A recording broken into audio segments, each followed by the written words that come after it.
about how and why it is that some 28, 29% of Latinos, I'm probably, just as a quick aside, going to go back and forth between Hispanic and Latino, and it's super awkward, but in general, conservatives prefer the term Hispanic. I guess they've somehow migrated toward the term Latinos. I mean, Trump's campaign is called Latinos for Trump. So they will tolerate both of those terms, but they most certainly draw the line at Latinx. I don't think you would ever hear a conservative Hispanic talking about themselves as Latinx individuals. So there's, of course, this very present-oriented question about how it could be that, given everything, 28, 29% of Hispanics could support Donald Trump.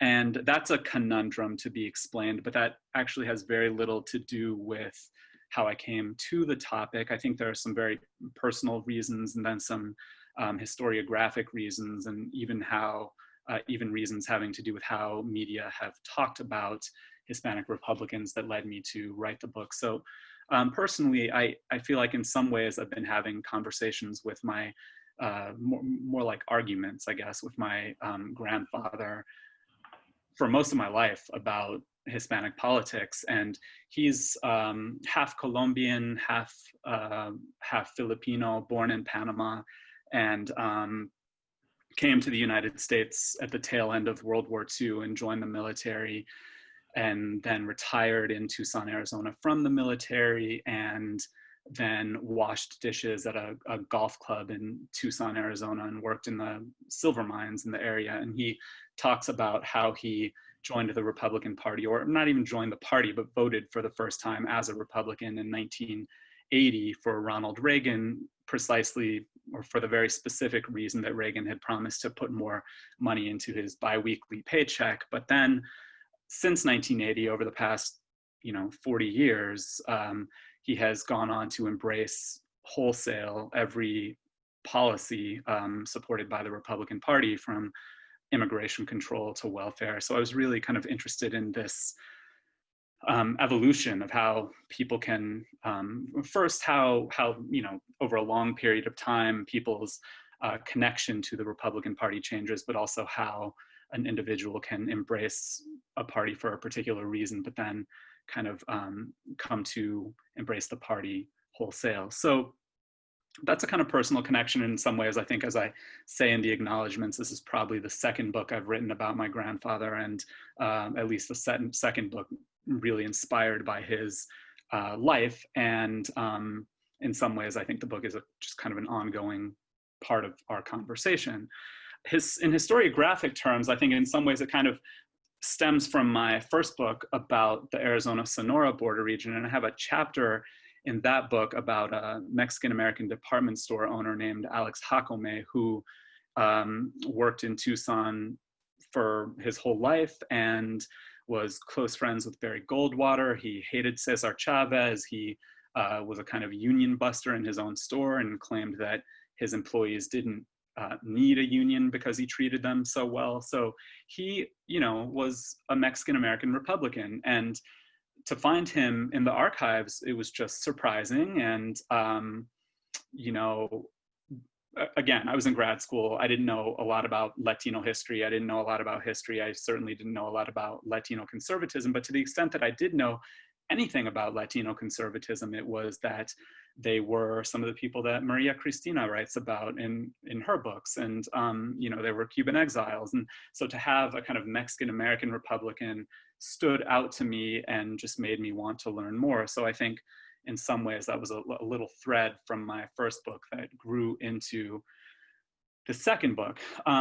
So those are some personal and historiographic reasons I wanted to write about Hispanic Republicans, but there is also a kind of little nagging dissatisfaction with the way that media covers Latino politics and partisan identities in general. There's this kind of assumption that Latinos are Democrats, and when looking at news coverage of all of the election results over the past several election cycles, you'll see things about how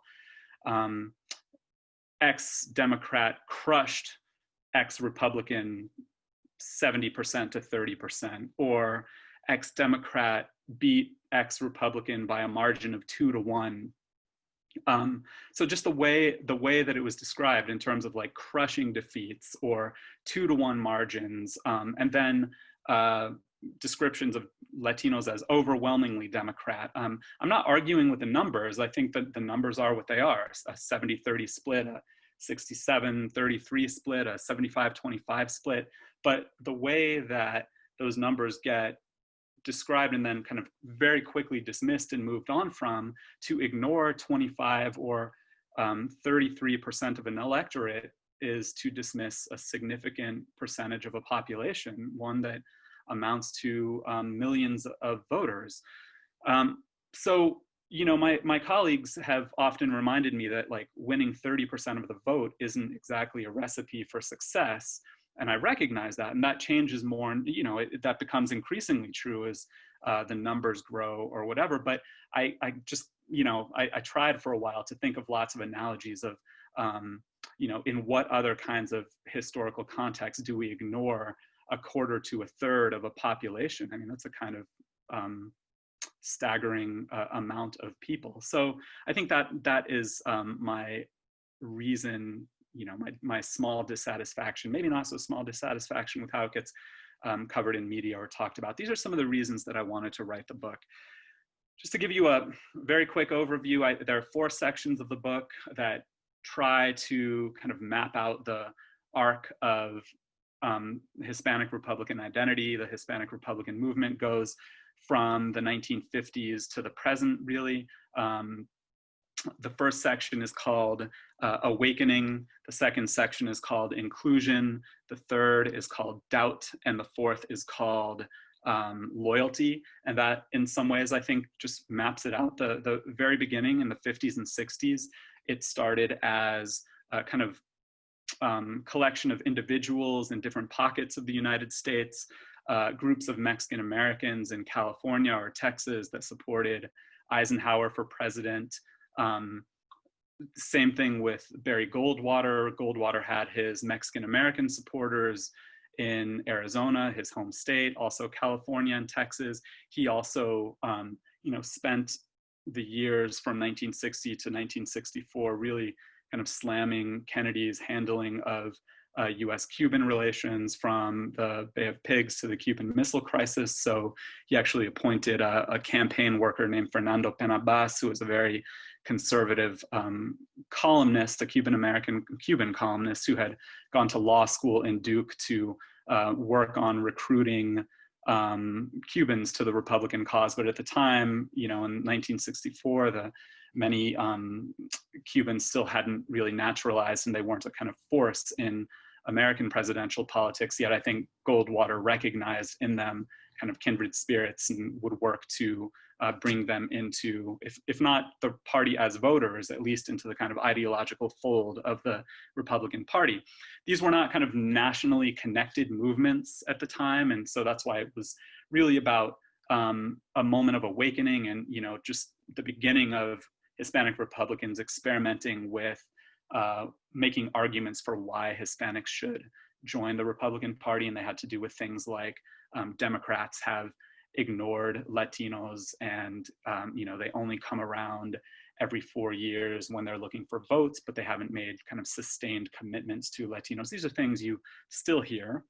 The period of inclusion really begins in the early 1970s during the Nixon administration. There are very specific reasons that Nixon wants to turn to Hispanics as a critical voting bloc for him. Sometimes when he's writing letters, or not him in particular, but when his campaign staff is writing letters back and forth with other leading Hispanic Republicans, they'll be very explicit about the fact that they need to recruit Latino voters because African American voters are leaving the party in droves. So they're very explicit about that. But it also has to do with Nixon and Goldwater to a degree being Western politicians, and therefore they have a greater degree of familiarity with Mexican American populations in particular, and that being a kind of key reason for why Mexican Americans were kind of moving toward the Republican Party at the time. Nixon in 72 during his re-election becomes the first Republican president to win a significant share of the Latino vote, somewhere between 30 and 35%. And that's compared with the kind of single-digit Hispanic support that Republicans had won before. And ever since 1972, Republicans have won an amount of the Hispanic vote, a share of the Hispanic vote that's closer to the 30% that Nixon won in 1972 than the share that any presidential candidate before him won. So then the inclusion within the Republican Party kind of becomes more official with the establishment of the Republican National Hispanic Assembly in the 1970s. And this is a moment too when a key individual named Benjamin Fernandez kind of tries to capitalize on the building momentum of Latino population growth and this idea that Latinos are going to play an increasingly important role in American politics.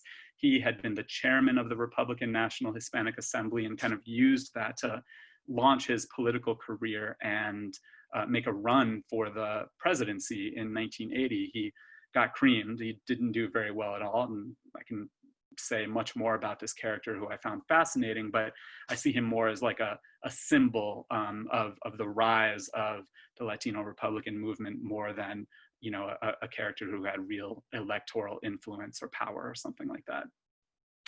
The Reagan era I look at as a kind of period of growing doubt among Hispanic Republicans that this inclusion that they had been working towards is really going to work out for them. I mean, there are kind of mixed experiences, mixed signals from the party, from the White House.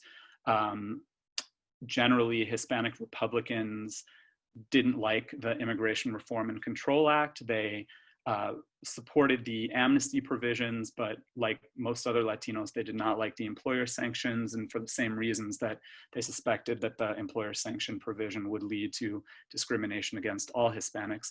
And in the 1980s, this period of doubt, this is when a wedge starts to get placed between Hispanic Republicans over the issue of immigration. And that's really what the final piece of the book focuses on. And it's called Loyalty, I think because, well, I know because, and I think this is true, that what I'm trying to explain in that section is how is it that Latinos, despite the kind of sharp right turn of the Republican Party on issues, on the immigration issue in particular, how is it that that percentage of, 30 to 33 to 40 or 44% in George W. Bush's case kind of holds steady even as the Republican Party moves further to the right. And I think it's because by that point they have developed real partisan loyalty to the Republican Party. They had come to think of themselves as Republicans first and foremost. And I think that,